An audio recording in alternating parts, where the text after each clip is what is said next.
world surrounded by franchises, reboots, and shared universes. An elite team of podcasters will risk body and soul to investigate the depths of intellectual properties, one multiverse, subgenre, and trend at a time. Who are we? We're the IP Squad.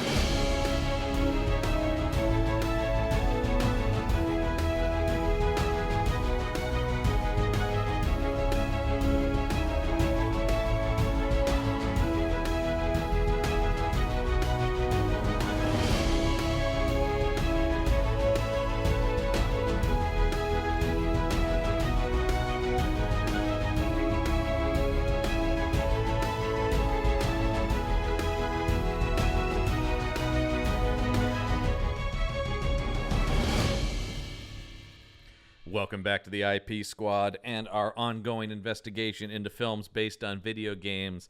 I'm John Campbell. My partner this week, man, he is the veteran of this season. No question. He's been bruised, battered. I think we're going to have to send him away for medical leave after we're done here. Mike Gorgone's with me. I'm only 2 episodes away from retirement, John. I think I might make it through this one. I will say, in classic cop movie fashion, too, right? You're only 2 episodes away from retirement, and we throw the most dangerous of the bunch at you. That's right, folks. It was only a matter of time till Paul W.S. Anderson reared his head again this season. Even skipping all of his Resident Evil movies, we still got, what, I think 2? Is it just 2 of his movies? And this week, it's 2020's Monster Hunter.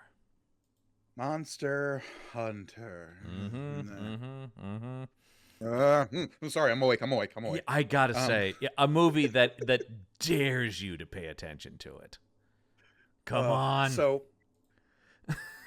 John, we were talking briefly before we started recording. Yeah. And part of the reason I'm on so many episodes this season is because, let's be honest, I'm more of a video game guy.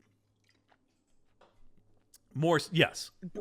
Broadly speaking, broadly, yes. I have played probably more video games. You play more video on a games. whole. There are video games I really like, franchises, but I dip in and out. I would say you are more broadly invested in the medium as a whole, for sure. Sure. And like I'm playing indie games, I'm playing AAA titles, I'm seeking out new experiences in the video game genre. Totally. Or not genre, but like medium like you say. Yeah. That being said, there are some holes in my attenuation to the medium of video games. Yes. And there are some holes in the scheduling of who you can get to talk about certain video game adaptations. Or certain people hiding from me how much they may play certain franchises so that they don't have to do episodes like one Michael Listman. And sometimes the holes in those slices of Swiss cheese just happen to line up perfectly, and they do so this week in 2020's Monster Hunter, because I have played all of one title in the Monster Hunter franchise. Which I will say, you've got me beat. I gotta say, this one could be I'm the most unaware maybe of any of the movies I've watched based on games. Like I really know nothing about Monster Hunter. Well, good news, John, because it seems like Paul W.S. Anderson doesn't either. Interesting, because I read many interviews where he talked about loving this franchise and dreaming of and seeking out the rights because it meant so much to him and his wife. Okay. And I get that, and God bless Paul W.S. Anderson and Mila Jovovich for having such a beautiful relationship that is completely seemingly structured around making movies together. And that's fine. He's a wife guy. I think that's great. I think one can argue, though, whether or not you can be a wife guy up to the detriment of your own career, though. Although I wouldn't say, like, wholly she's the problem here. She's a problem. I don't even know if there are lots of problems here. Yeah, she's lower on the list of my problems, but I'm not going to say she's good in this movie. A criminal misuse of Tony Jaa is somewhere near the top of that list. Oh, jeez. I mean, I'm so used to that, though. Anytime, because I'm a huge martial arts movie fan, and I feel like Yeah. anytime any of the legends of martial arts come into, like, bigger budget studio fare, they're always horribly used. Oh, there's a whole era of Jet Li that is. No, Jet Li in America, it's criminal, the use of Jet Li in America. Like, the amount of movies that are him and DMX as a pairing is insane. Right. No DMX here. We get T.I. instead. Oh, Jesus. Yeah. And boy, oh boy. A guy who, look up his personal life section. Oof. There's a reason he doesn't come back in those Ant-Man movies at a certain point. Sure. Yeah. But anyway, yeah.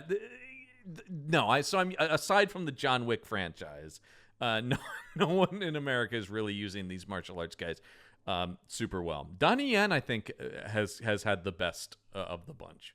I mean, Jackie Chan up to a point, though. Even we all remember the tuxedo. Oh yeah, that later veer into family stuff. You're like, what happened? I get it. Like, he wants to be this like family friendly, presentable, accessible guy. But I feel like he and was so doing we have that. to construct these weird bend over backwards concepts that really muddy down him as a physical actor. Absolutely. And I feel like he was doing that in China, where he was making movies that were fun and funny and you could take the family to, but were still like good action movies too, you know? Yeah. Anyway, this is how much we don't want to talk about Monster Hunter. Because I don't think we're going to get a lot of pushback on this. This was met with an overwhelming, I'm going to not even say hatred, but just total wave of disinterest. Because here's the problem that we run into pretty constantly on this season, and the problem that is so gloriously typified by this particular movie, and that is that a video game is an interactive experience and a movie is not. I mean, this is obviously like become the whole thesis of the season, right? Is like, yeah, not that that's impossible to get over, but that is the thing to get over, and what does in 90% of these. But here's the thing with Monster Hunter specifically. Mm-hmm. Monster Hunter is a game with...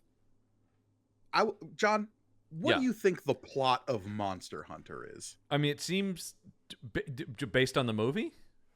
No. Just you tell me, based on your knowledge entirely of the franchise as a whole. That maybe includes this movie. People exist. What is the plot of Monster Hunter? People exist in a world full of giant monsters, and they have to hunt them. Bingo. That's it. 100% done. You did it. Yeah. I mean, that's what it seems like. These are not plot. I don't know. Are these don't seem like they're plot-rich games? Oh, it is only like in the last... So Monster Hunter as a franchise has existed for a while. It's a game series that stretches back to the PS2 era. The original Monster Hunter, when did this come out? 2004 was the original Monster Hunter. Okay, so PlayStation 2. Newer in the realm of some of the franchises we've been talking about. But John's still 20 years old. I know, that's crazy, but I'm saying, like, we've done, obviously some of these things, we just were talking about Rampage the other week. And that goes back to the 80s. Yeah, some of these franchises go back to the 80s in terms of arcade games. Right. But my point is, it is only in the last, 4 or 5 years-ish of this franchise that they've really included anything resembling a story. Right. Yeah. Monster Hunter World, which is the one that this movie was released around the existence of. Right. The newest one, Wilds, I haven't dipped much into that at all, but I'm told it's very good, but has more of a story focus. There are actual characters, which isn't really a thing in Monster Hunter up until very recently. Everything in Monster Hunter is you are the tabula rasa character of complete blank slate. Your entire identity boils down to what weapons are you using. Yes. And then every other character you're interacting with are a merchant of one kind or another, selling you food or items or weapons, or let you upgrade your items or weapons. That's it. That's the game. That's the loop. I mean, I think that's a reason why I never played them really is because I am more of a story-based game guy, so it's probably why this franchise has never appealed to me, despite the fact I like hunting monsters. The whole thing in Monster Hunter, though, but as opposed to like Shadow of the Colossus, you play Shadow of the Colossus, Of course, yeah. That is a game that is all about finding these giant monsters, climbing them quite literally sometimes, Yeah. and bringing them down as a metaphor for personal trauma, right? Yeah, great game. And Great game. great game. The point of Monster Hunter is fight monsters, beat monsters, get monster parts, make items better, fight Right. bigger, better monsters, get their items, their monster parts to make better items to fight better monsters. I will say, the movie does do those things, technically. Technically. It does some other stuff, too, but it does technically have fighting monsters and then using parts of them to make weapons.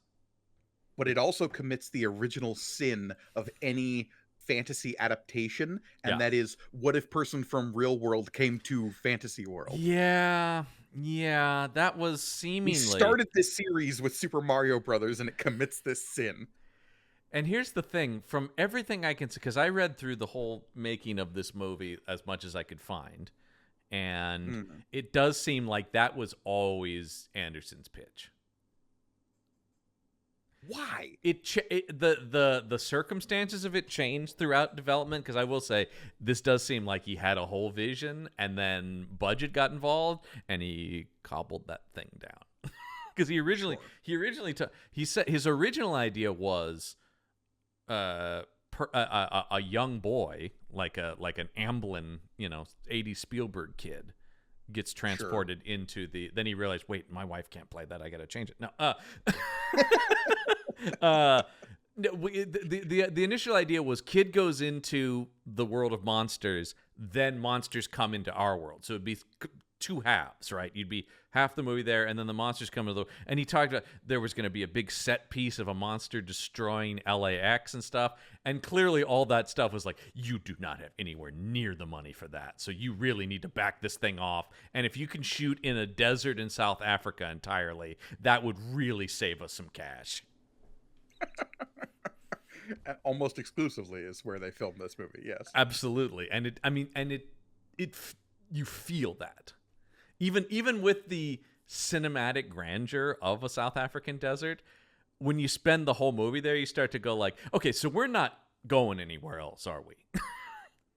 And when we do go back to the quote-unquote real world, it's just a desert also in the real world. Yeah, it's true. We're switching back and forth just between two deserts that are the same desert, basically. Which, did you clock where that Earth desert was? No, where they filmed or where it was supposed to be? Where it was supposed to take, like, they give us a longitude, latitude listing rather than a location. Oh, I didn't bother. I movie. didn't bother to look it up. Yeah, it's Afghanistan. Okay, that's what I kind of thought based on when this was made and where would military be roaming around. And the most believable Army Ranger captain I've ever seen on screen is... Okay, so Mila Jovovich as Army Ranger captain is incredibly believable next to Megan Good as Dash. I gotta say, this could be the least believable just unit of soldiers I've ever seen. Between T.I., Megan Good, Diego Boneta as Marshall, I think Josh Hellman as Steeler, and Jin Ao-young as Axe. I think maybe Boneta, I believe the most as a soldier. But really,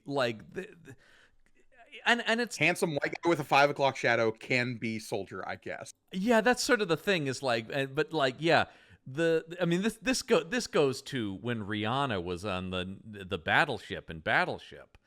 You just there is a vibe to military people. There's a look. I was thinking about this because I was like, what is it with? I mean, Jovovich immediately doesn't have a commanding presence. The idea that she just doesn't feel like somebody who rose through the ranks and is now barking out orders. It's just not her vibe. It's a vibe thing. I can't even fully explain it. It's not her look or her. I mean, it's a little bit her physicality because I do feel like nobody in this movie is in anywhere near the physique of a soldier. Oh, I mean, when she's in hand-to-hand combat with Tony Jaa and kicking his ass at certain points, you can feel that Jaa has stepped down the speed of his moves, right? Like you can feel him holding back, because we've seen Ong Bak and the Protector, and we know this guy is electric. Oh man, I need to rewatch Ong Bak. That movie rules. I like all three Ong Baks. I like any of the Tony Jaa generated stuff I love. But I mean, it's the same thing when he shows up, and I think he's in Furious 7, and he's getting his ass handed to him by Paul Walker, and you're like, no, it's not. No offense to Paul Walker or Mila Jovovich, but just like, this is a guy who spent his life honing this craft. Yeah, it's the thing we always say about action movies whenever we are introduced. We said this last week with right? Was like, you throw in a line somewhere about them being special forces, and it can really hand wave away them kicking ass at or doing implausible things at any point in the movie. Right. But that being said, you throw that line at Mila Jovovich, and then we compare that to Tony Jaa is wasteland warrior who is wielding giant monster bone sword. Yeah. Which, don't be wrong, Tony Jaa wielding that giant monster bone sword, I was here for it. Well, sure. It looks cool. If that was a Tony Jaa movie where he was doing that, yeah, man, that image, the guy, he looks rad as hell in this thing. Of course. Yeah. But then you have him being as cool as he possibly can, wielding these outrageous weapons, including the great bow. And, okay, for those Monster Hunter fans out there, I think the weapon he's using is supposed to be a long sword as opposed to a great sword. So you see the great weapon that, oh man, we haven't even talked about Ron Perlman in this movie. I mean, Perlman, one of my favorite actors, but also the king of slumming it. Yeah, absolutely. But the weapon we see him using is like a great weapon for Monster Hunter parlance. But again, in Monster Hunter, all characters boil down to what weapon are they wielding. Well, and I will say that from the sound of it, once again, reading about the making of it, it's a lot of the writing process was Anderson and Jovovich playing the games and going, I want that weapon in the movie. Yeah. Yep. And to which, so when you... Yeah, which is like, okay, but it's a problem we bring up a lot on this show. And to what you're saying is, it may be inherent in even the idea of turning Monster Hunter into a movie, is that they really, I mean, Anderson talked about, he really went out of his way to make the armor and the weapons look exactly like they did in the game. And I'm like, that's great. How about you tell a story, though? Like, it always just feels like people get lost in, I am trying to perfectly capture the aesthetics of this thing. And you're like, cool. That should come second to what is this movie about? What is this movie about? This movie's not about anything. This movie is about woman who gets sent to magical fantasy land and then has to try to get home. And like, there is something to be said for that premise. Like, we've seen that premise 1,000 times. There are tons of movies we both like that have premises that could be boiled down to that. Sure. Yeah. However, usually that person's interesting. They meet other interesting people. You know. But when you call the movie Monster Hunter and you want it to be based on that game, again, the only story that really exists in that game, for the most part, we can nitpick about, like, there are narratives that exist in later Monster Hunter games that are like, oh, the migrations of these monsters are causing ecological problems here, and we have to hunt them for whatever reason. Sure. It really boils down to people need to go hunt monsters. Yeah. This movie has no monster hunting. Not really. There's monster slaying, and there's like, monsters are the obstacles that we have to overcome. Right. But the whole thing in Monster Hunter is like, prep yourself, kit yourself out to go and prepare to hunt this monster. It is a hunt that you have to prepare for and like plan out. And there's a little bit of that in this movie, especially with the what's the first monster they fight? The Diablos. Yes. Which is from the games. All the monsters that you see in this movie are from the games. And the fact that they were Tony Jaa is really just there to point at them and say their names so that the fans in the audience can go, oh yeah, he said the Here's name the of the thing about that. Once again, I don't know anything about these games, but the way he is saying these specific names, I'm like, oh, they must be from the games. because they are designed to be like, yeah, okay, check. But here's where a movie like this differentiates itself from something like Warcraft. In Warcraft, we had a lot of fantasy gobbledygook where characters were just referring to it in a like passively like, okay, this is happening, dark portal, orcs fell, okay, Right. moving on. And it's up to you as an audience member to sort of keep up with the insane amount of nonsense that's being spewed at you. This movie stops and has a character point at a monster and say, that is this thing from the game you like. Yeah. I'm not here to say that Warcraft is a good movie, but it does do that better, no question. Yeah. It at least feels like it lives in a world and is not going thing, there, this, that, you know.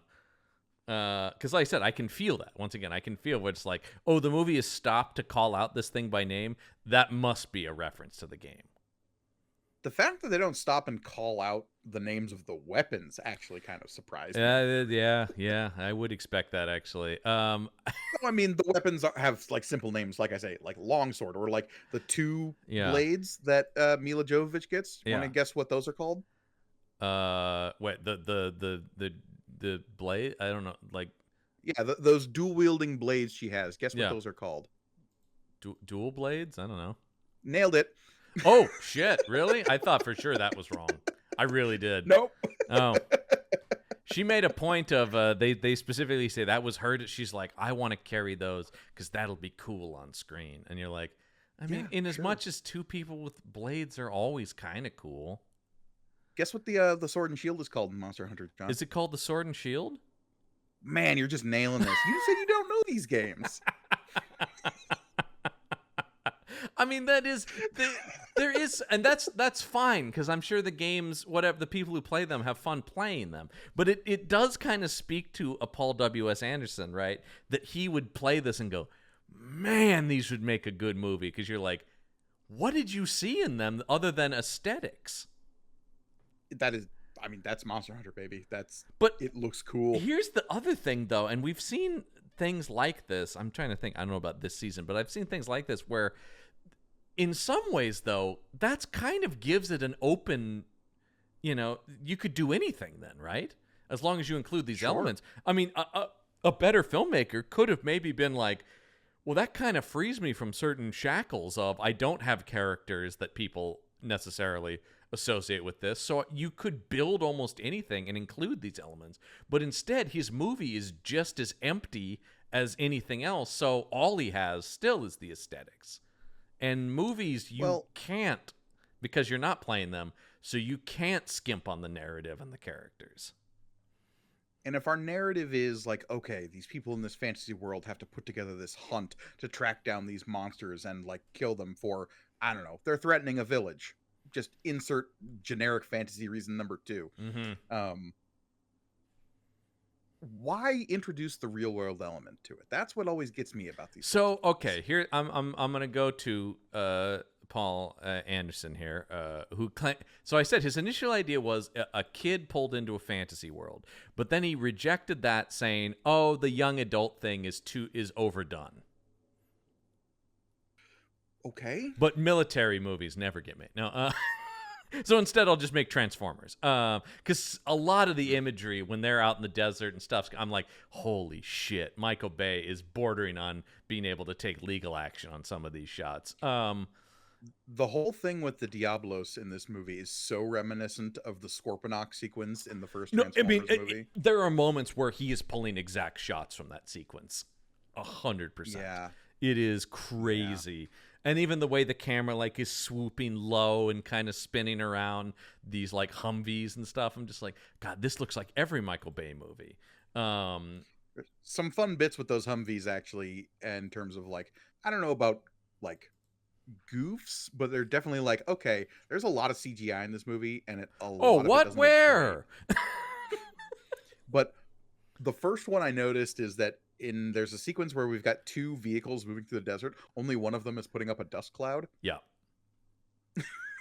There's a lot of stuff that I think indicates I don't want to put it all on Anderson. Some of it is the budget. This is a $60 million movie, which is not nothing, but is pretty small for a giant scale creature movie like this, right? It looks great for a sci-fi original film. That's the thing, though, is what you see is things like that dust cloud thing is a prime example of like where corners are cut, right? Mm-hmm. Okay, well, we can't fully commit to this CGI Humvee, but because we need to use that money to finish this main monster that's going to get a close-up. And I will say, there is a wide variety of even they had to pick and choose their monster shots, because there are moments where the monsters look really good, and then there are moments where they look pretty bad. Yeah. I would say most of the close-up monster shots where we can get some like fine detail look okay. Yeah, because once again, you get the sense that's where the time and money went, right? Yeah. They needed to nail some of the those. wide shots are pretty like, ooh, there's just a green screen right there. Isn't there? Yeah. Oh, there are a number of times where you can really feel they are on a soundstage in front of a green screen, which really doesn't help. I mean, what hurts that is that thing.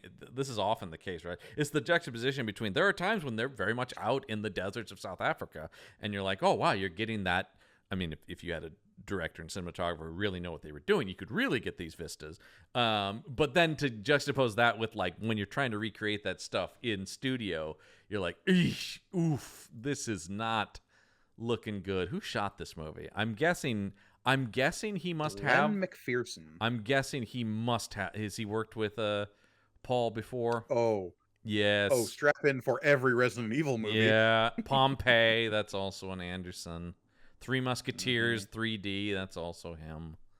He shot Rambo. I like that. Okay.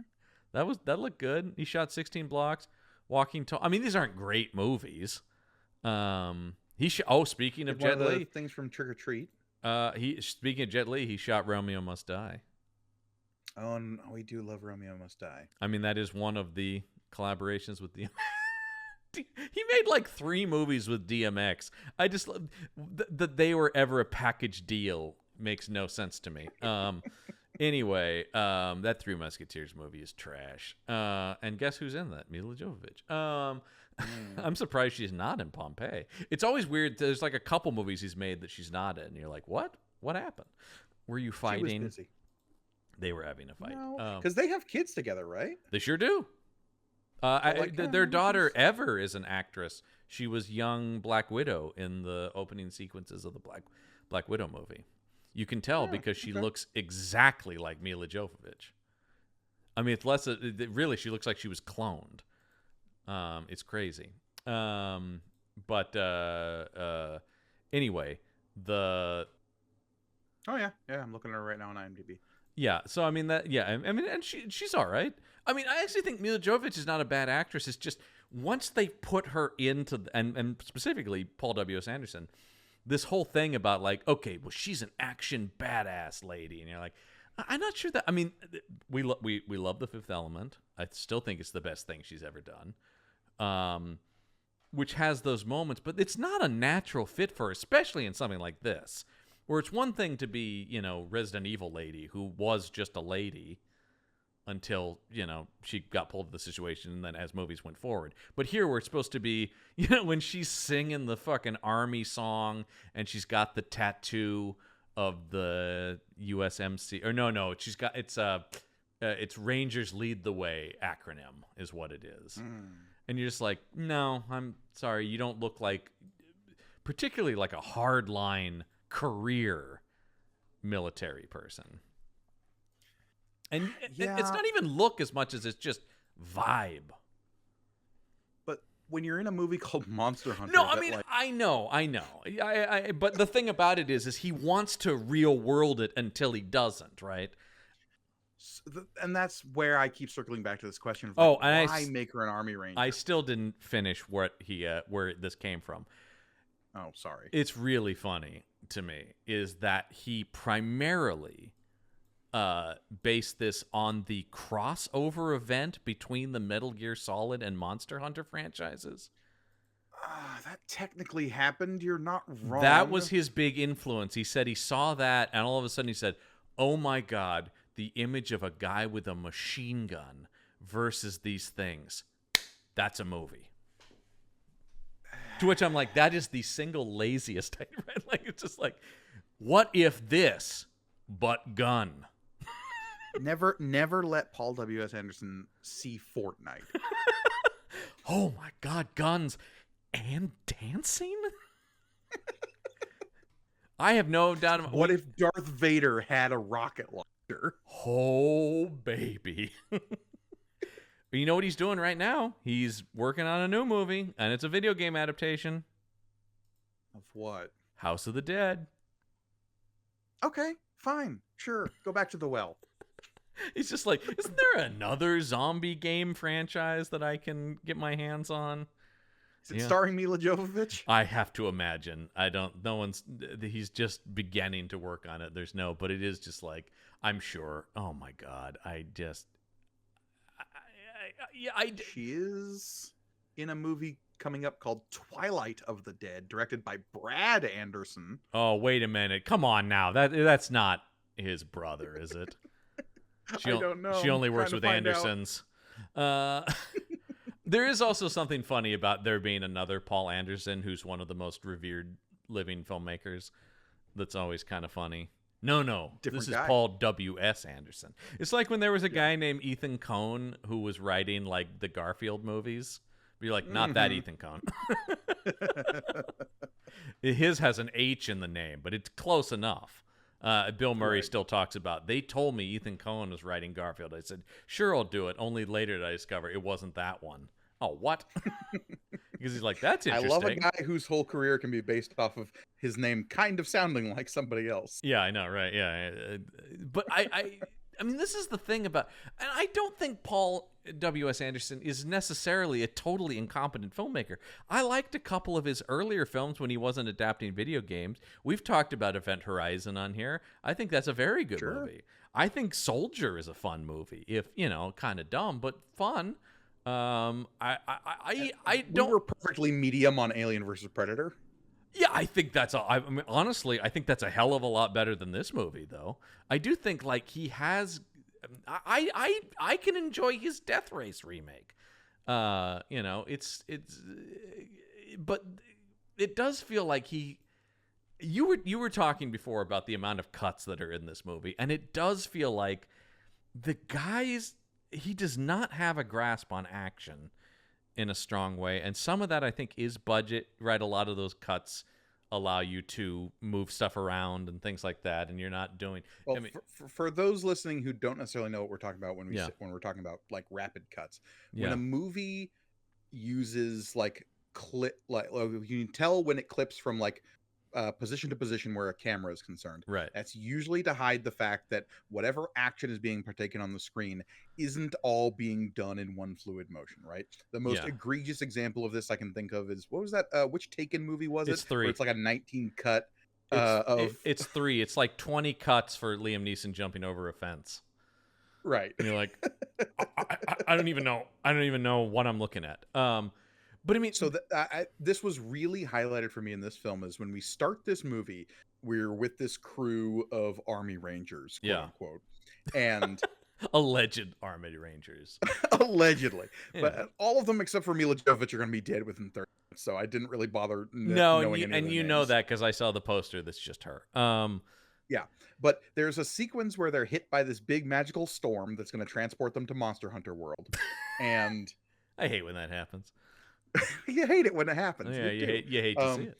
But their car goes rolling, and the camera's on the interior of the Hummer as it's rolling, and there is so many quick cuts to other people, and it's clear that, like, in like a Christopher Nolan movie, and God knows Christopher Nolan would never touch something like this, but a movie with like a much higher budget and like higher production value, you'd have the camera stationary around a rotating like inner set piece of a Humvee, right? Or a guy the camera tumbling with them inside of it. You know who does a great job with this is Matt Reeves in the Batman, in Let Me In, even in the Planet Ace movies. He does these amazing car crashes that put you in the seat in the car that are so visceral. There's no cuts. That's the whole thing. It's just, it's just the chaos of being inside that.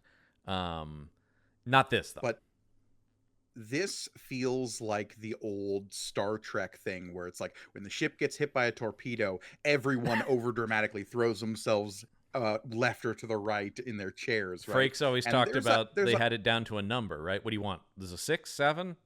How much am I shaking? But each of these cuts feel like they were told, okay, up, okay, left, Everyone okay, to the left. right. Everyone to the right.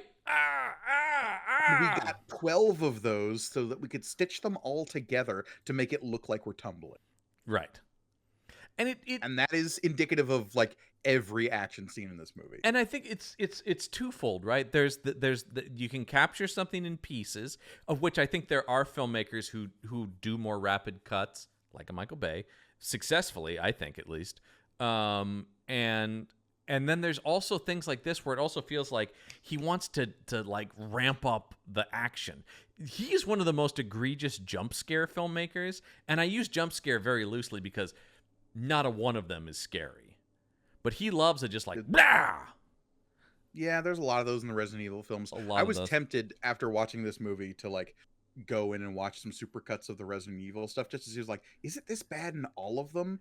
I think it is. Like 5 minutes in, yes, 100% it is. I keep saying, "Oh, that'll be its own season," and I've also said, "Don't expect that anytime soon."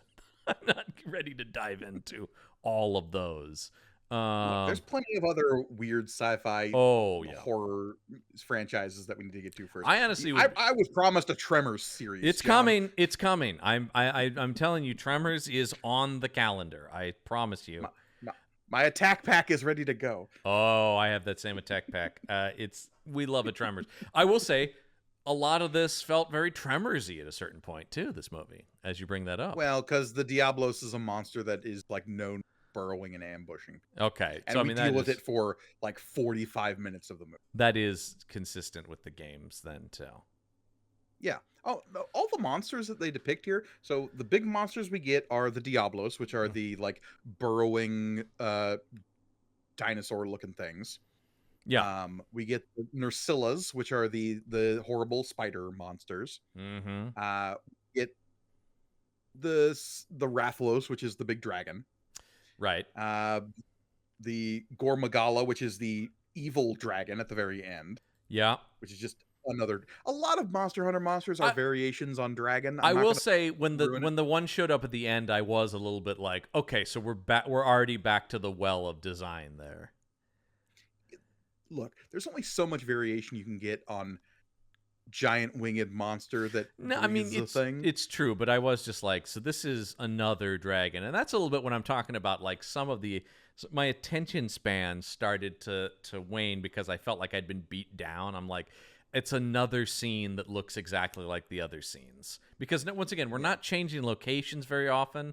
Some of the monsters are starting to look the same, so the movie does get very repetitive. Well, and especially, like I mentioned, Diablos, the burrowing monster, we're dealing with it for the first, 45 minutes of the movie.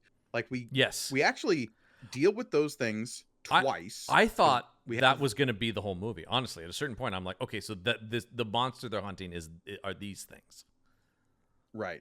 And no, that's just like stage 1/stage 3, whereas stage 2 is the Nursillahs, which are the spider monsters. Which I will say were the closest to being, and I'm going to very generously use the word scary, but I will say that is the closest to, okay, those are kind of creepy. Big spiders are usually creepy. Yeah, I mean, I've seen the movie Eight-Legged Freaks enough. Like, you can... Arachnophobia. Classic. Arachnophobia. No, I mean, there is something... Lord of the Rings does giant spiders. There is a visceral thing to it, right? There is something about spiders that I think inherently... I mean, once again, I'm not shaking in my boots here, but, it is the closest to like, oh, yeah, that design's kind of creepy, I guess. Yeah, sure, yeah. And the Rathalos' big dragon, it breathes fire. We all know dragons. And it's at its weakest just about to breathe fire. Boy, I mean, that's some video game talk. Sure. Look, when the weak point flashes red, that's when you know you're Yeah. And that's fine. Once again, I have no issue with that in video games. But like, it just feels like you gotta do more in a movie. Just the passive nature of movies means you've got to bring more to the table, man. And it is just sort of like, Well- okay, well, he's got all the monsters, he's got this designs, and that's great. But his big thought is, what if Army Lady? But you know what movie did like Monster v Army better than this movie 20 for it? What's that? Reign of Fire. Oh, God, Reign of Fire is so good. Reign of Fire rules. Like, No, that's you're a right. movie that You're right. It has a lot of the same, at least like concepts of action scenes. But it's so And- good. it's I gotta rewatch Reign of Fire. I always say like, God, that talk about hidden gems. Like, Absolutely. is That a movie kicks that, like, ass. everybody slept on when it came out because 100%. who could have cared about baby Christian Bale and Matthew McConaughey? I was gonna say, I fighting think dragons? that was the thing about it too. Those guys were known, McConaughey a little bit, but they weren't yet like movie stars. And that movie's and Gerard Butler in it too, Yeah, Gerard Butler plays Christian Bale's like goofy best friend, which is so weird because you're like, I'm sorry, there's a movie where they're fighting dragons and he's not front and center.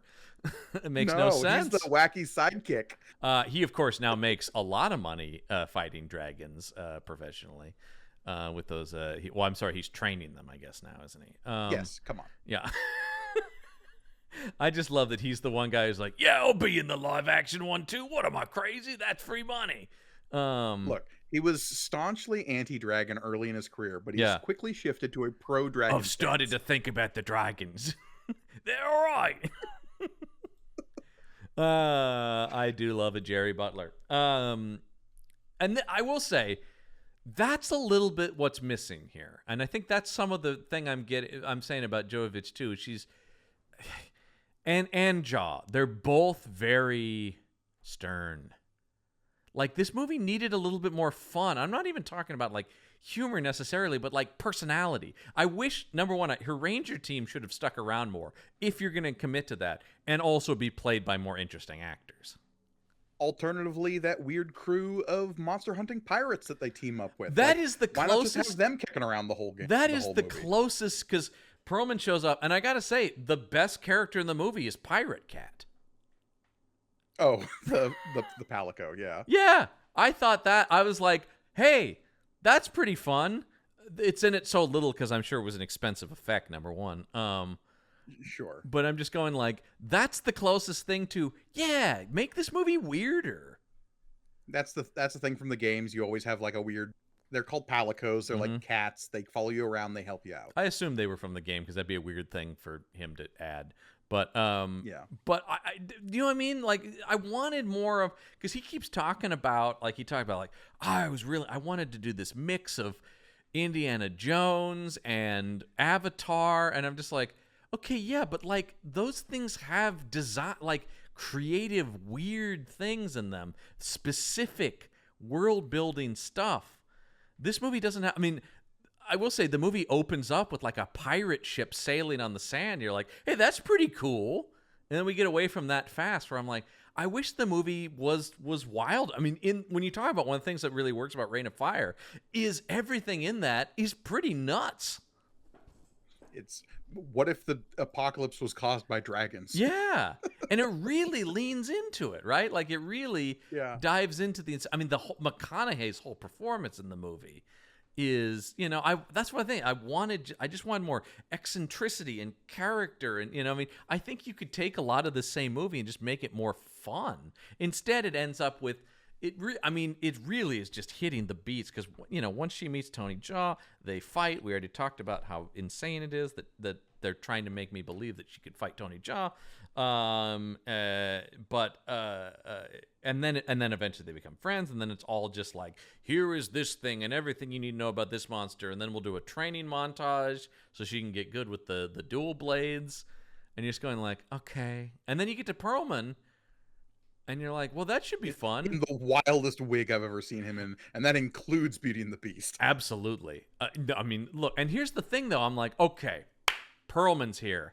He doesn't have much to do. Where's the Perlman that's in Pacific Rim? I love that this movie has Ron Perlman in it as one of the characters who lives in Monster Hunter land. Yeah. And what is he, the Admiral or something like that? Sure, whatever. They never say his name. Yeah, he's just the Admiral, yeah.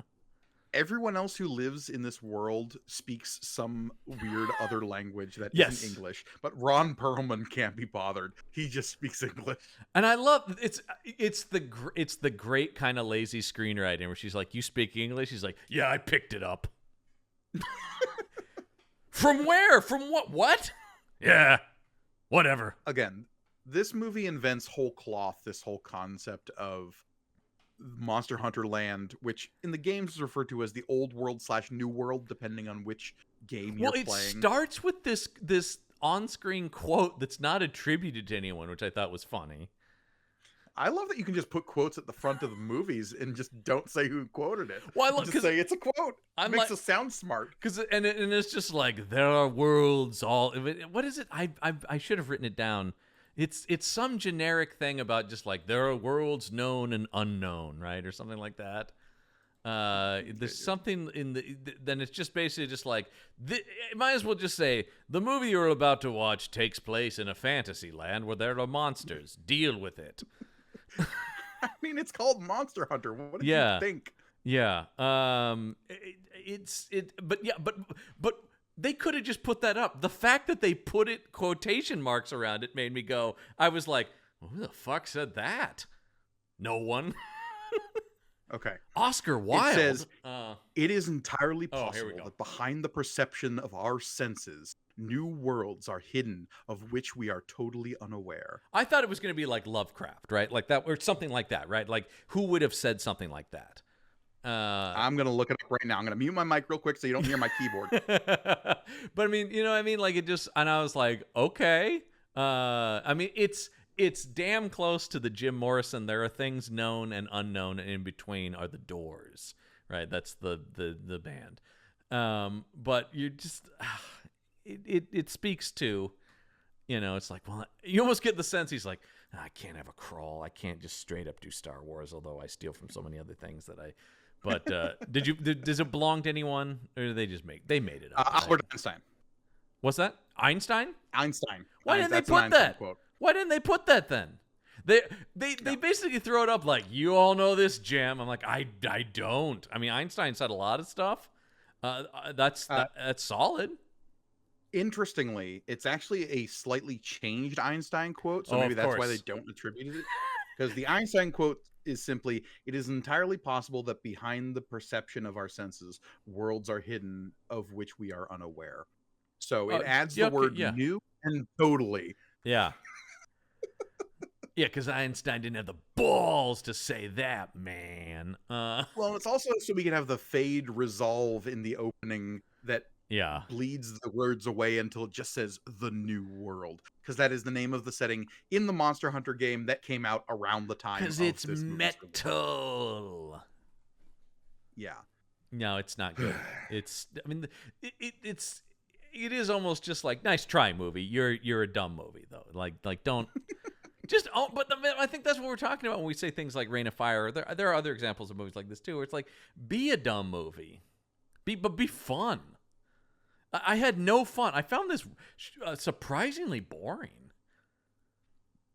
Yeah, I mean, part of it is that like the Monster Hunter promise is fight big monsters, right? Yeah, and that happens here, but it happens so intermittently. Well, mostly we're running from big monsters. We can only afford, right? I mean, a lot of it really does feel like this needed 100 million to 200 million, or sure, but I could see better a version of this movie.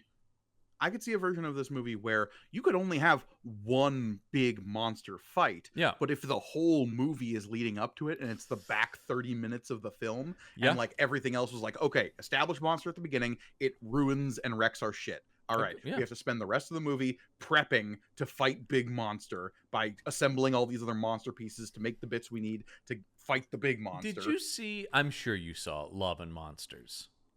Yeah, of course. That movie rules. But that's a movie that isn't made for very much. It only has intermittent monster stuff in it.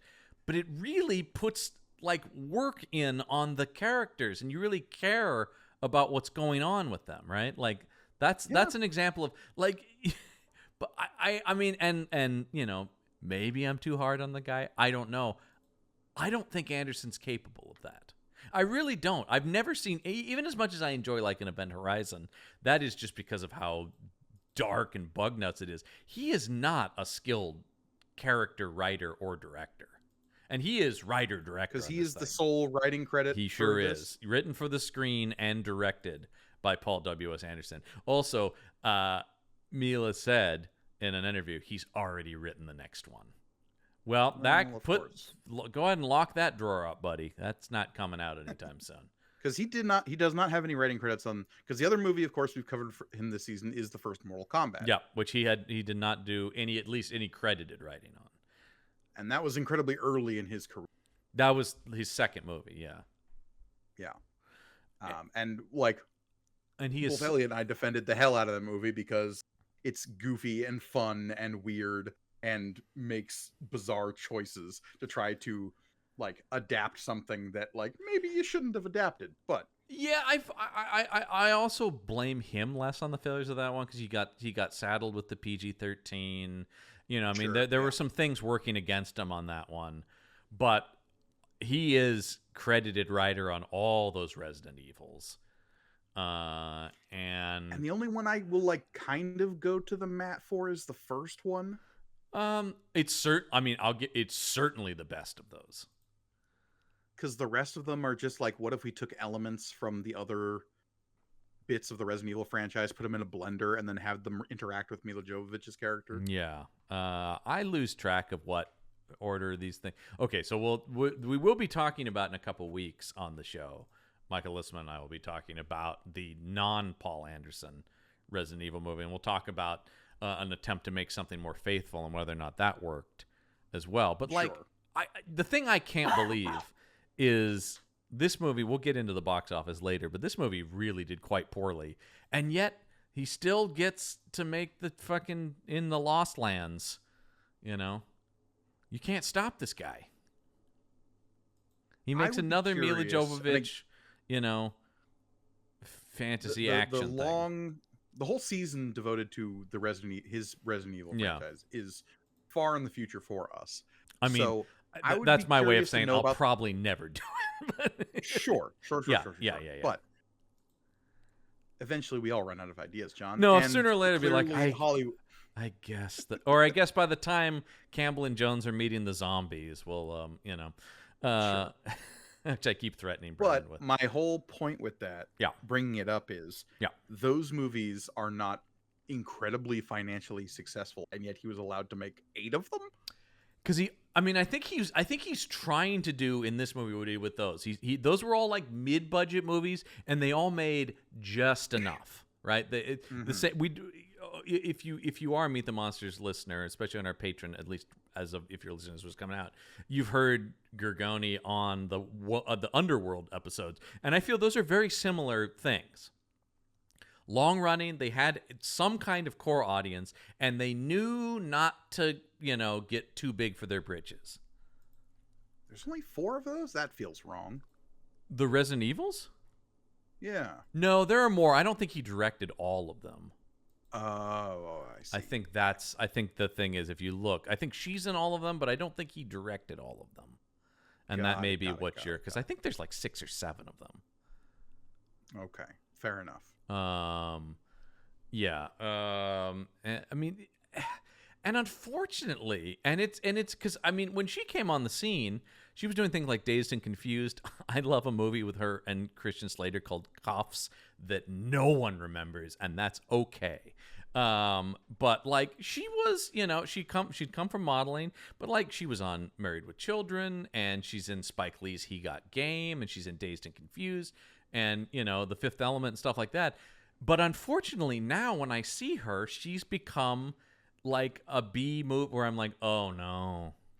And it's not even because of her. It's because of the stuff she's in, right? Well, a movie I think like really started that for me. And I remember this so vividly because this was a movie I think I know a review for. Oh, I 100. Yeah, I 100%. In our high school newspaper, I reviewed Ultraviolet. What were your thoughts on Ultraviolet?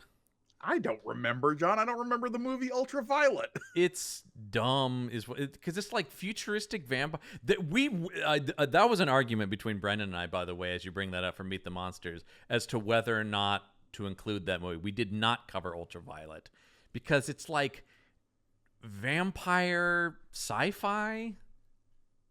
Yeah. It's like vampires, but not kind of thing. I think that's why we ultimately decided not to do. Also, neither one of us want to watch it again. I don't know if he'd seen it. I'd seen it. It's terrible. But John, the poster says the blood war is on. Yeah, and it's written and directed by Kurt Wimmer, who I love, who made Equilibrium, and I think that was why we were excited about it, right? I don't remember. I think that was the thing. It was like, oh, it's the next movie by the guy who made Equilibrium, because we used to talk up Equilibrium like nobody's business. Because it's got gun kata, John. It's a pretty rad movie, I will say. I do really enjoy Equilibrium. It is like, do you love dystopian sci-fi, but wish it had more guns and was a little dumber?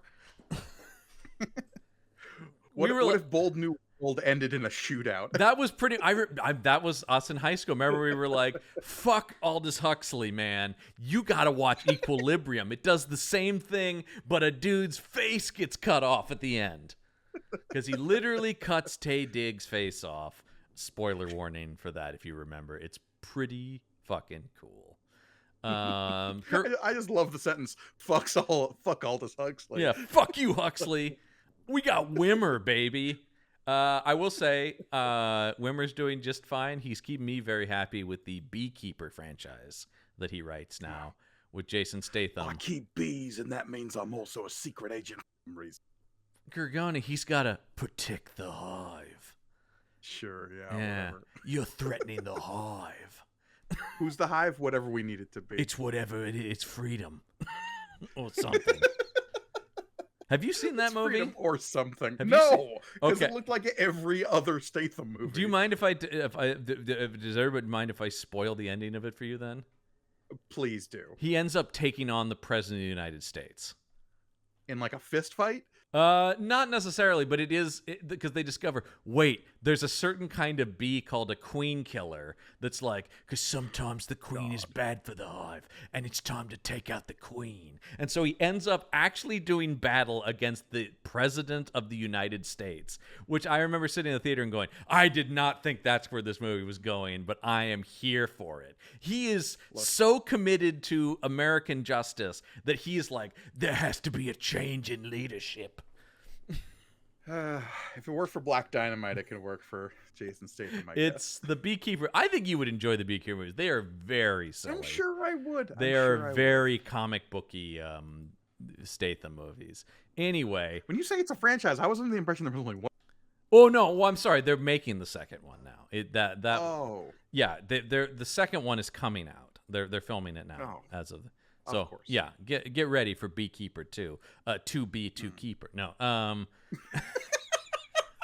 keeping even more bees this time. Don't fuck with my bees. He's got to go kill Jeff Bezos.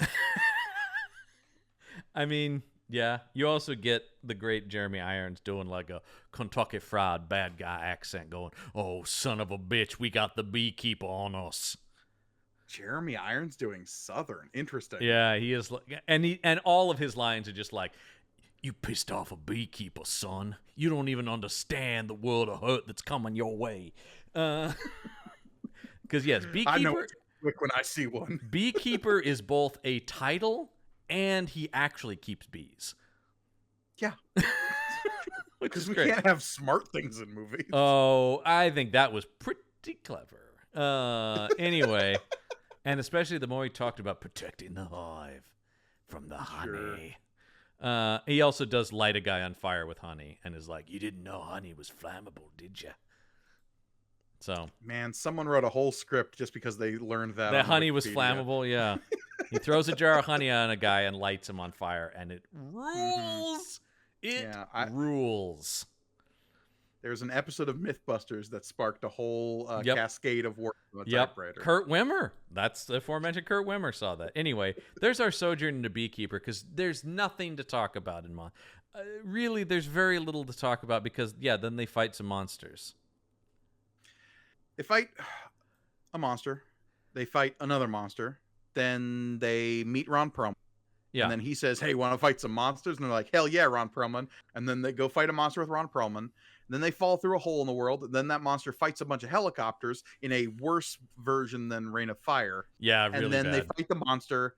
And then Ron Perlman shows up, says, "Hey, another monster!" And then they fight that monster, and then credits. Yeah, but setting up that this is just getting started, baby, because he's got 5 movies planned or whatever. Sure, because mid-credits there is a scene in which the Palico comes and helps them fight a monster. But there's a mysterious cloaked figure standing on top of the tower, beholding all that has been wrought here. And who is that character? Nobody, because there aren't really named characters in Monster Hunter. I was like, what is this? And I was like, is it Nothing. gonna be an actor I know? No. Jason Statham. No, this is, I mean, say what you will about Statham. He's going nowhere near this nonsense. Yet. Come on. He was just saying, he was in that Death Race remake, and that's about as close. That's as close as he gets. But that's more, I feel like that's more Anderson coming into his world than him going into Anderson. Because Death Race is a very Statham-y thing. It's not based on a video game. What if Transporter was post-apocalyptic? Yeah, it's pretty cool. It's pretty fun. I do enjoy a Death Race. Actually, that's a season that I've talked about because there's an insane amount of Death Race movies, and that would include the original Corman Death Race 2000 stuff. Oh, I should hope so. Yeah, so I mean, there's actually like 7 or 8 movies to talk about there, including now. I don't know if you know, they're now, people have made sequels to the Corman movie in modern day. So there are actually 2 continuities of Death Race movies.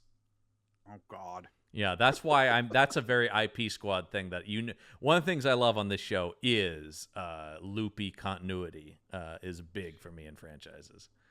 Look, we don't need a repeat of the Universal Soldier season. We're going to have a tough time topping that for like movies that kept canceling other movies. No, that would never happen.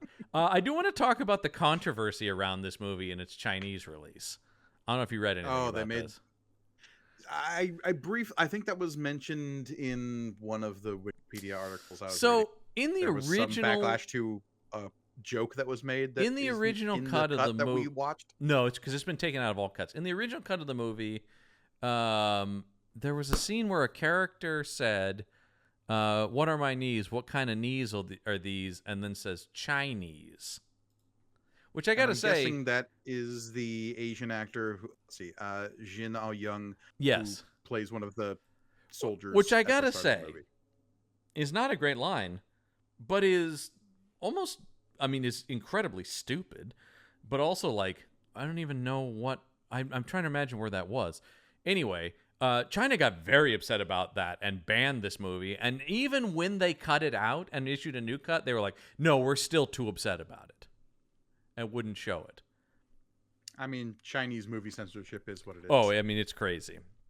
But that was, I would say, a huge problem for this movie, who was probably always banking on the Chinese audience more than the American audience, right? Oh, I mean, look, they wanted some of that Warcraft. They wanted that Warcraft, is exactly right. And I think that's a big reason why this movie failed, is that it just did. I mean, I don't know that it would have taken off in China, but it certainly would have buoyed this budget quite a bit just to have that. Because here's the thing. Yeah. The Monster Hunter franchise, as a video game franchise, yes, is absolutely ginormous. Yes. But it's ginormous in very particular sectors and predominantly in Japan. Like, there is, take this with a grain of salt, but like you'll hear stories in Japan about how businesses will like close their doors the day of a new Monster Hunter release because they assume that none of their employees are going to show up. I will say it's interesting that Paul W.S. Anderson says he discovered the game when he was in Japan, specifically. I mean, not that it's not available here, but that he initially first played it while in Japan. So it's tough to emphasize just how huge this franchise is. Right. So it almost feels like, I don't know, maybe a Japanese filmmaker should have made it. Anyway, I don't know. That might have been an idea, though, to hire a Japanese person to make this. Maybe, I mean, I'm not sure that, or as we would say, maybe this isn't for movies. This is up there with like, there are certain games that when you choose to adapt them, you have to find what makes people interested in that game to begin with, right? Mm-hmm. In the example of Pokemon, I think this is a good segue into that one's next week. Yeah, is Detective Pikachu? Let me look at the list because I'm recording these out of order, so that's where I get Wildly confused. out of order. Yeah. No, yeah. it was 2 weeks ago.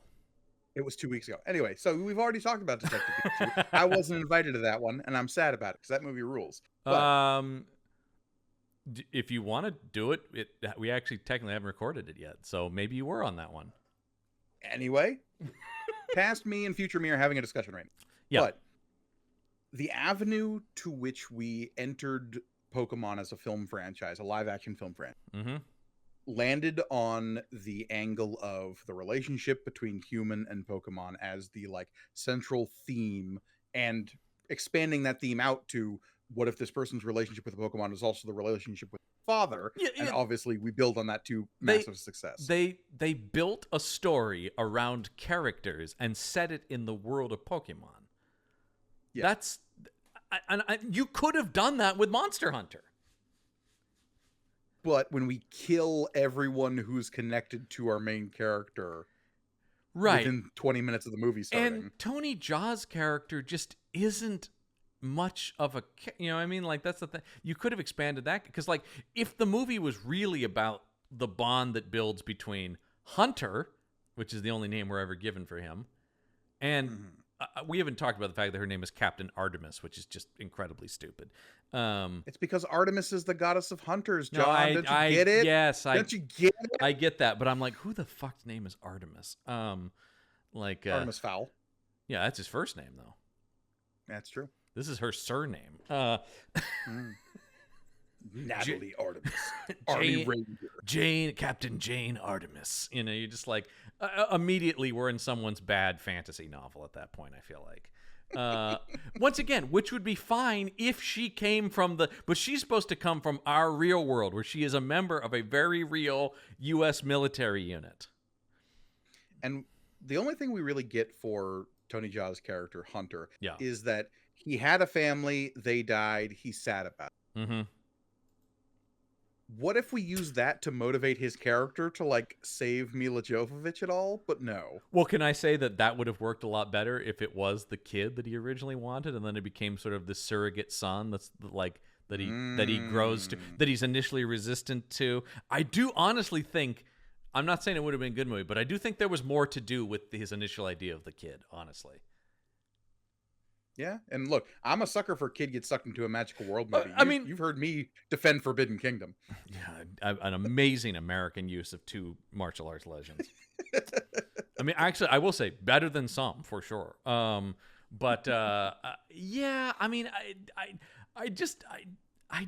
it feels like everything in this movie is the blandest, most boring choice. You could do almost anything with this if you were going to make a Monster Hunter movie. And at every turn, he chooses to do the least interesting version of it.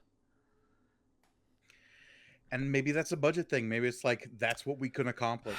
I mean, some of that, but some of it is also on him. Like the deciding to, you know, it's like, what if army stuff? And you're just like, well, now you're just in like Transformers territory, right?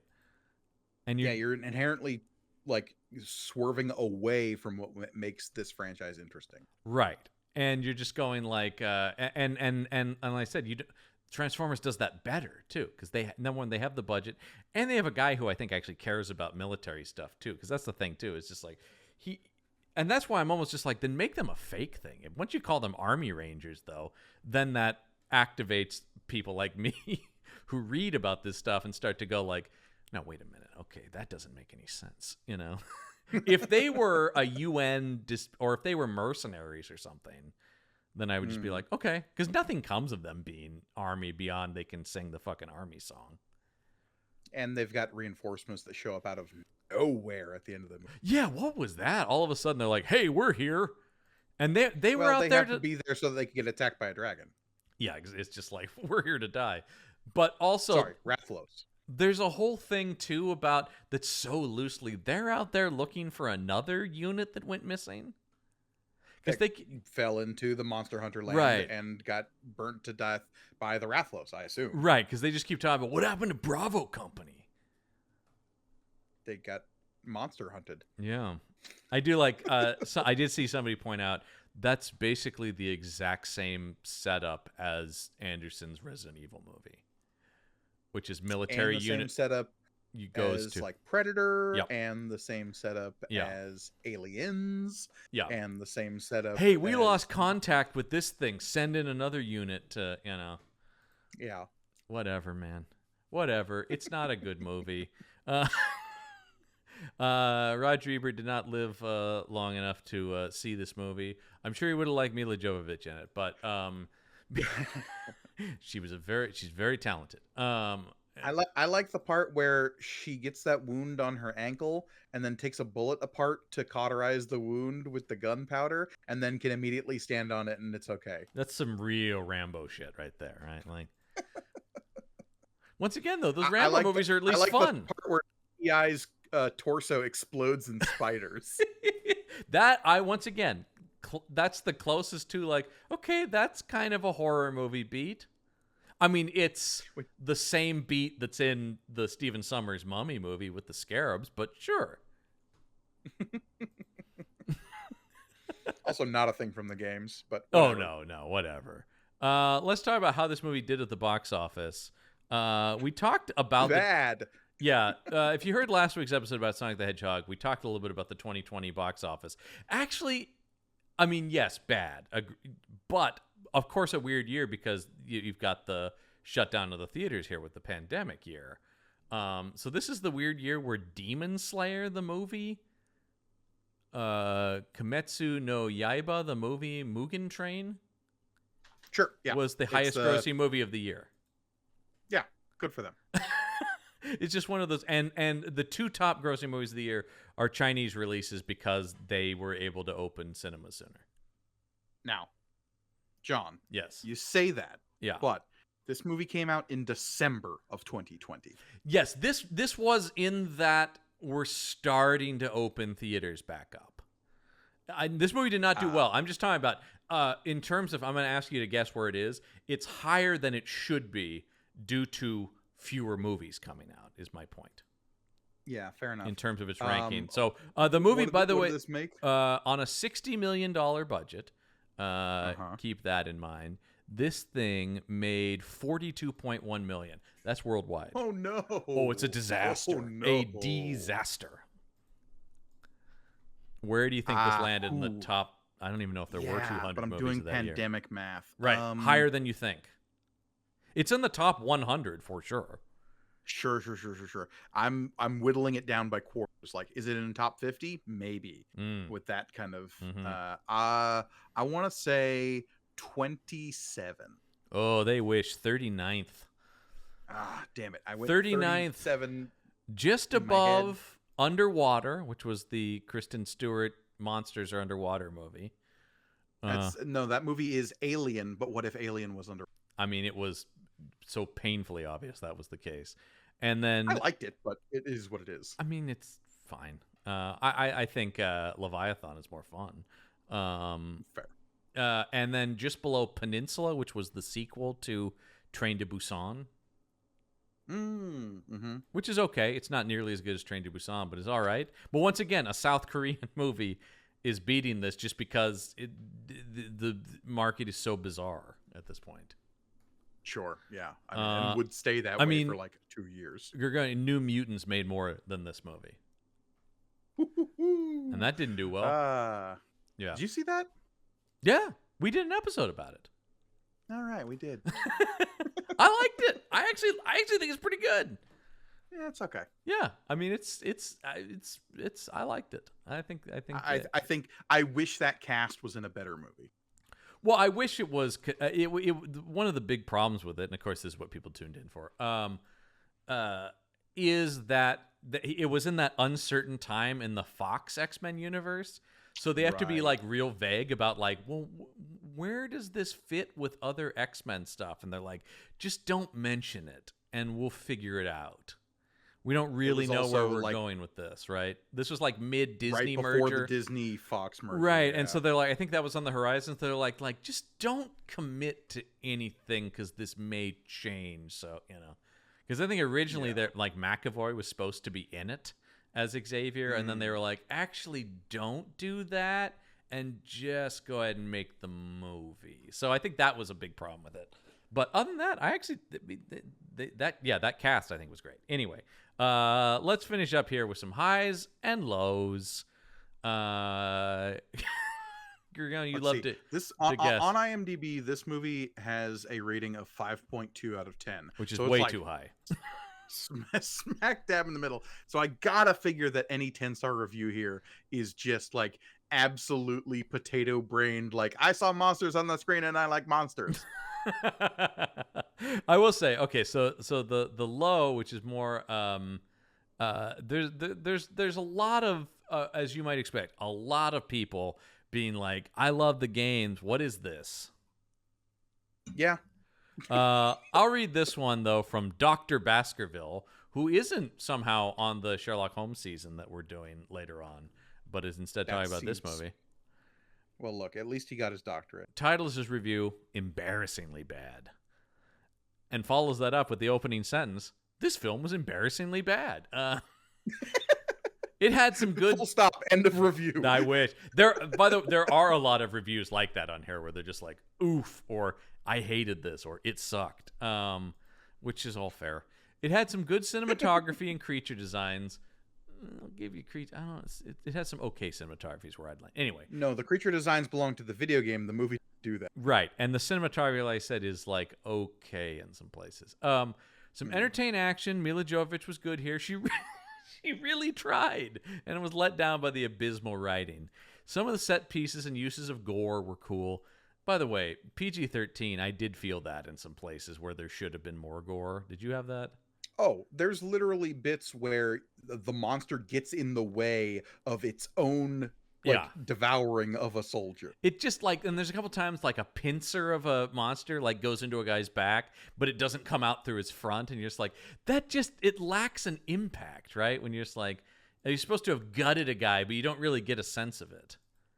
Sorry to keep derailing this, but one part that super bothered me in this movie is the Diablos monster from the start. It's got those two big bull horns pointing forward. Yeah. When it impales not one but two separate people, no animal is going to be that precise with one of its horns against this person that, like, by comparison is the size of a playing card. Yeah, I think that's an interesting thing that they always sort of, in all of these movies, they really take away the animal nature of these things, and they really do become like calculated murderers in a lot of these movies where you're just like, okay, so you sought out that guy, you know? I was thinking about that like in Jaws movies and stuff. Like at a certain point, this thing is hunting individual people. Right. Anyway, okay. With a couple of interesting moments and some good Asian representation, I guess I would is in the movie. Yeah, I guess I would say it doesn't have bad Asian representation. But there you go. But where to start with the negatives? There was a complete lack of any form of character background or setup, so we didn't know or care about the characters. There was no setup or explanation of the story, world, or plot. The pacing was incredibly rushed, never letting any of the scenes sink in, and making the film extremely clunky and messy. The script was abysmal. There were countless lapses in logic. There was lazily set up situations just for action that was very forced, and despite being entertaining, never stuck the landing due to having no purpose or reasoning to it. There was random characters introduced multiple times that just helped for 5 minutes, and then they died.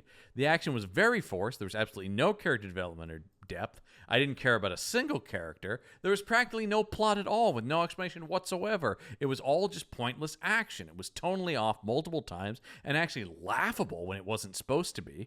There was a lack of variety with the monsters. It was predictable, and the final act was messy and lazily set up a sequel. So overall, Mila Jovovich tries her best. If you forget about everything which is difficult, it looks nice and is mostly entertaining, but there's nothing beyond the surface level. It was embarrassing, messy, lazy, generic, lacked purpose, explanation or meaning, and the list goes on. The worst video game adaptation I have seen, and my worst film of the year so far. 1 out of 10 stars. It is not the worst video game adaptation I've seen, but not it's even not close. But it- we've done a lot of them. yeah, it's not good. Well, believe it or not, there are more 10-star reviews than I expected. So 4. Yeah, there are more than that. Double digits, Gorgone. Which 14. Yeah. All right. Well, let's go with Andy Cap 63845, who says, "Great monster movie!" Exclamation point.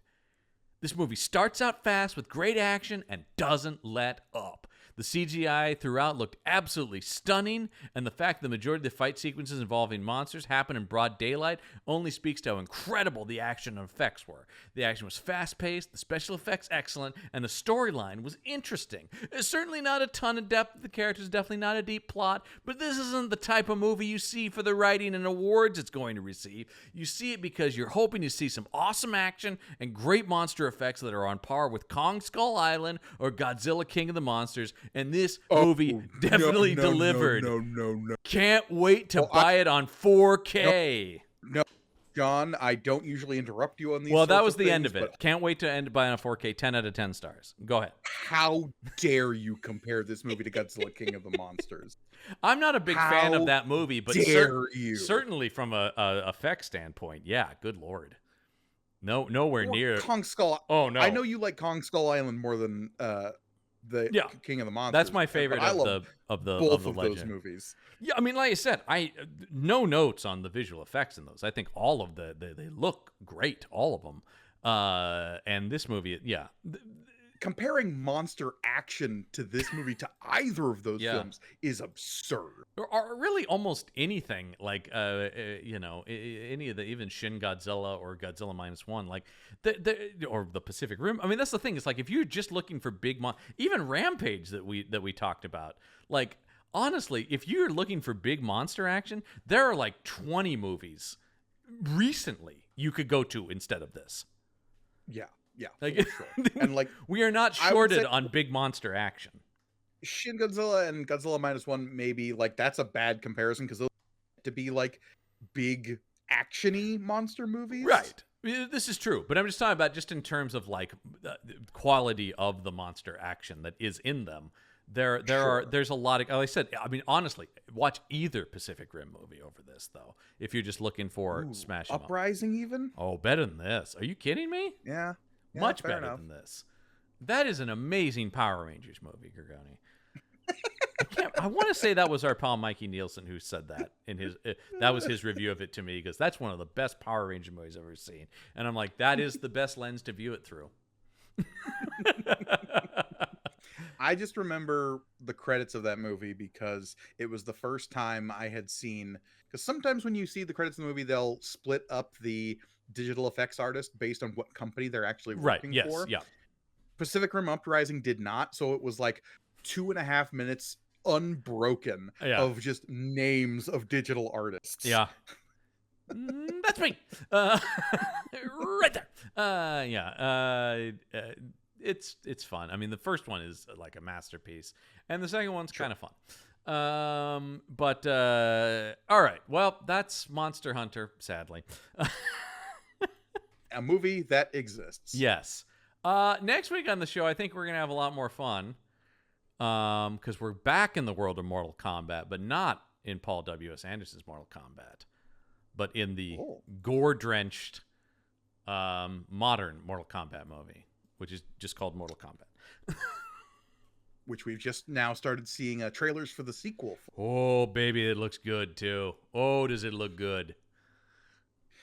Get me some of that sweet, sweet Carl Urban. But I'll tip my hand. I really enjoyed the 2021 Mortal Kombat movie, and I'm excited to talk about it on here. I think I'm going to try. I think we're going to get at the moment. I think we're going to get you and Elliot back for that. Okay. That's the plan, because you guys talked about the original one. John, I just take them as they come, one case at a time. That's right. Another file on my desk added to the pile. I got 7 days left to retirement. I hope nothing awful and life-changing happens to me in that time. Is this... I don't know the full list of what's left in this season. We're closing in on the end. Yeah, it's the end is in sight. But there's I more feel than like you might think still. There's more than I might think, Yeah. but I think this might be the dark well of the soul as we begin climbing back up and out. Yeah, I think so, because I think going forward there's only like one or there's like 2 movies that I'm scared of in the final list here. And how many of them do I have to watch? 2. Well, at least one of them. At least one. The 2 that I'm really scared of. At least you will do one of them. Okay. Anyway. But I don't know. I don't know if it'll be worse than this. We'll see though. We'll see. It's a race for the bottom this season on the IP Squad. But yes, of course, if you want to check us out and help support the shows on the Punch Up Entertainment Network, make sure you head over to our Patreon page, which is patreon.com/punchupent. That's punchupent. You get cool exclusive bonus content as well as help out all the shows on the Punch Up Entertainment Network. Where else can people check us out, Gorgone? YouTube. You can find us over at youtube.com/@punchupentertainment. There you can see all of the shows we have there for your premium second screen experience. Or you can glue your eyeballs onto some of the stuff that you can only find on YouTube, like the version of May the Panel Be With You, where you can read the comic along with us, or Punch Up Plays, where the aforementioned Elliot Lewis and I are playing through some video games, in particular the Mass Effect franchise, but yeah, eventually that series will be other video games. If you Just want actual video game content and not just movies that bastardize these things that you like, you can head over to our YouTube show. We call them like we see them. True. Some of them have been okay. It's true.